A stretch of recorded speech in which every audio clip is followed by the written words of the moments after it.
mabuti pa sigurong pagpaliban mo muna ang plano mo, Elias. Kinakabahan ako. Baka manganib ang buhay mo. Huwag kang mag-alala. Walang mangyayari sa akin. May mangyayari ngayon, Elias. Kuya Efren! Bakit? Magkano nga ba ang pabuya, Lirio, kung sino man ang makakahuli sa ito? Naluloko ka na ba? Di ba kaibigan mo si Elias? Noon yun! Pero ngayon, hindi na.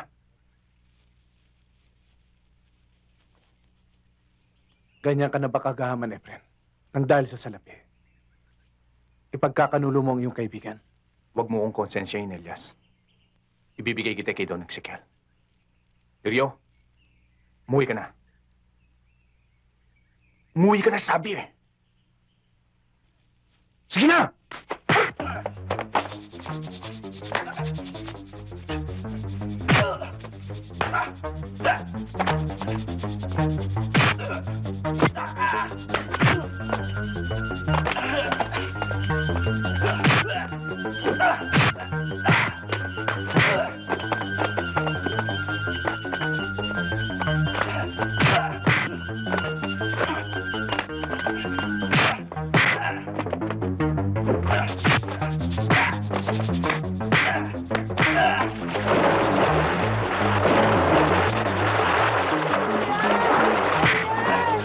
Tumigil na kayo!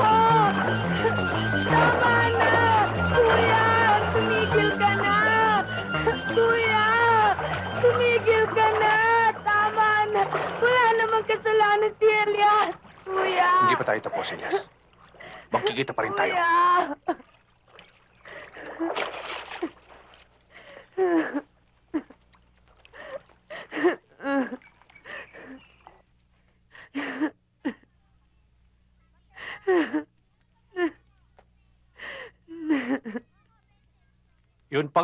Yun ang kinakampihan mo! Ha? Ba't niyo siya pinagtutulungan ni Tay? Sino bang namatayan? Sino bang naagrabyado? Sino ba nawala ng kapatid? Hindi ba siya?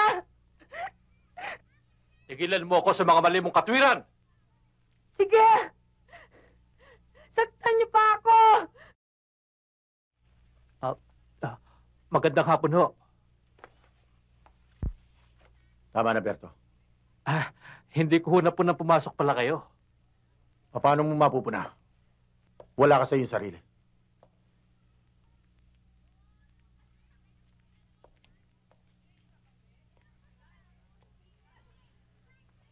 Bakit kailangan pang pagbuhatan ng kamay ang iyong anak? Isang problema sa pamilya, Don Ezequiel. Nakakahiya namang sabihin ko pa sa inyo.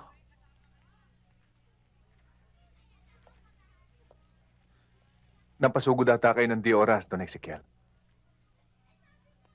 May pag-uusapan tayo. Lirio, doon ka muna sa kwarto mo.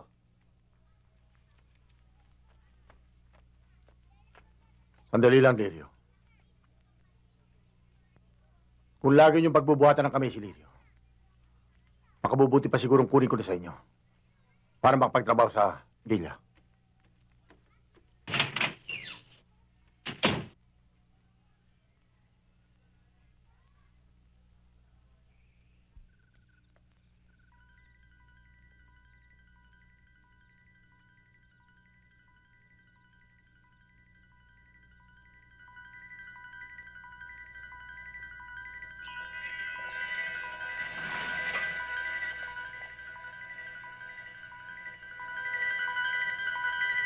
Lerma! Lerma! Lerma! Lerma!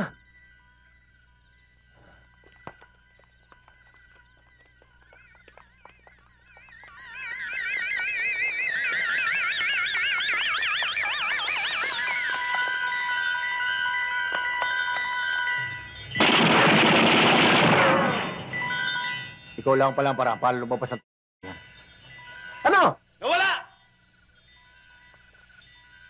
Ano nangyari? Wala eh! Habulin niyo!